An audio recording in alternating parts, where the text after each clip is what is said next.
Glory, glory to the God of the heavens. Glory, glory to the God of the heaven and the earth. Blessed be his throne. Blessed be his footstool.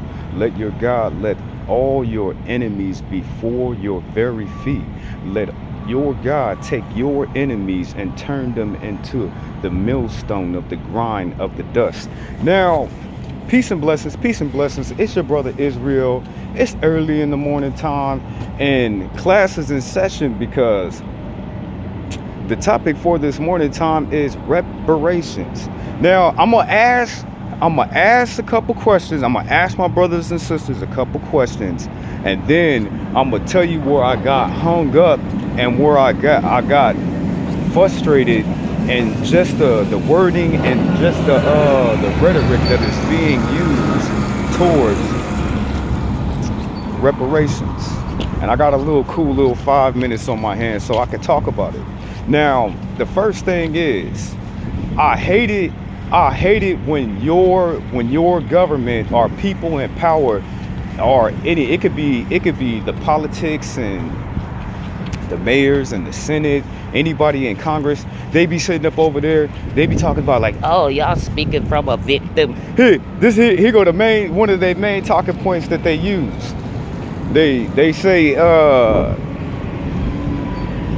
they sit there and they say, oh well, we don't want y'all have a victim, can I say a victim state of mind, but a victim mentality. And that pisses me off because your people, my brothers and sisters, was the only people in modern history that was actually conquered.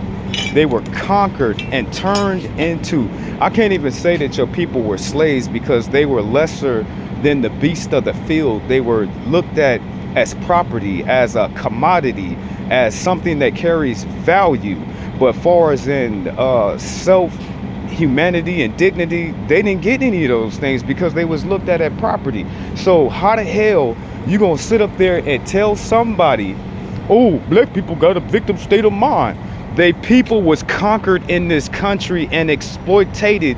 They was exploited for over 500 years up in this country. So why would we have the state of a mind of somebody that would be superior and like a conqueror when we've been conquered as a people, and then we were subjugated to slavery, Jim Crow, redlining, convict leasing, all these different systemic things that still affect your people to this day. So family, it pisses me off when people sit up there and say, oh, you coming from a victim state of mind. Hold up, my people were slaves in this country, and that's my history. That really happened. Okay, another thing is the wealth gap. This is the question I have for y'all. You know what I'm saying? How is it that we've been here in America for 4 centuries now, and we have only accumulated 2% of the nation's wealth? That don't even make no sense. Look at all the rich entertainer people. You got billionaires that are black people. You got stars and entertainers down to the common household. You got all of these people like Martin Lawrence and Cat Williams and Michael Jordan, and they have millions of dollars. But when they add up all the black people, all the so-called black people, we still only have 2% of this nation's wealth. So they're saying now that for every penny that a black family has, the counterparts, white people have a dollar. So what if that black man, what if that black woman had 1,000 pennies? Each of those pennies would stand for $1 in the nation's wealth. So it's a big old giant wealth gap. So I don't like it, family, to be honest with you. I don't like it when they sit up there and your people been fighting this fight for reparations for over 160 years now. I don't like bougie black people that sit up there and say, Well, they need to get a job and they need to pull themselves up by their bootstraps and they need to go get some higher education. if that was the case, we would have did that so long ago. I know the history of so-called black people who live here in America because it's my history. And as I look at your history, I don't know what was more worse. You know what I'm saying? I don't know what was more worse, what they did to your people in slavery or what they did to them afterwards, family. It was a such thing called vagrancy laws here in America.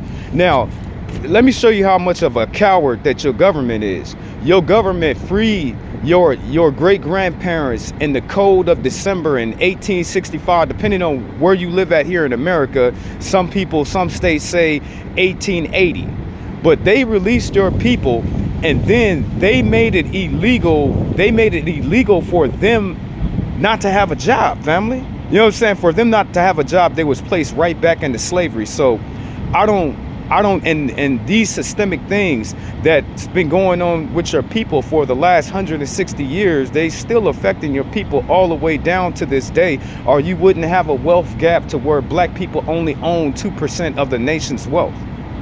You got to put 2 and 2 together. Now, what really pisses me off, what really grinds my gear, is when the people sit up there and they say, well, you know, it's still slavery going on to this day.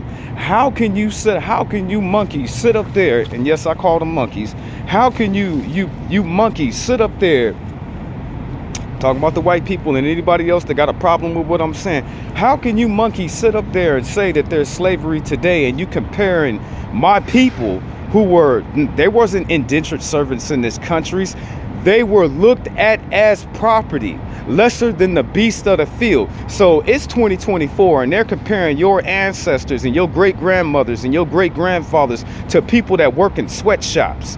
They sit up there, that really pisses me off, family. They will sit up there and they'll say, well, you know, we need to stomp out slavery now, and there's slavery going on in the world. They talking about Asians sitting up over there working, making cell phones in a damn sweatshop. They talking about all them different people who get paid pennies over the damn dollars, and you gonna try to compare them to my ancestors who was looked at as property in this country? That's why I get mad. I get mad, family, when I sit up and I look at our history and all the things that's been going on. So, you know, your brother Israel, I'm just like my great grandfathers that came before, my forefathers who came before me, that's been fighting this fight on reparations for the last 160 years. They call it reparatory justice. That means you have to tell the truth about history. Reparatory justice means that your government has to sign a peace contract with so-called black people here in this country, and they can't keep on afflicting your people. So this is much more than just money. I want your feedback. I want your thoughts. I want all of the creme de la of the information that you know about black people in this country. It's Black History Month, family. And I've been down for reparations since 1987, 86, somewhere up in there. So I'm just like my forefathers that came before me. We want retribution paid to the so-called black man and the so-called black woman.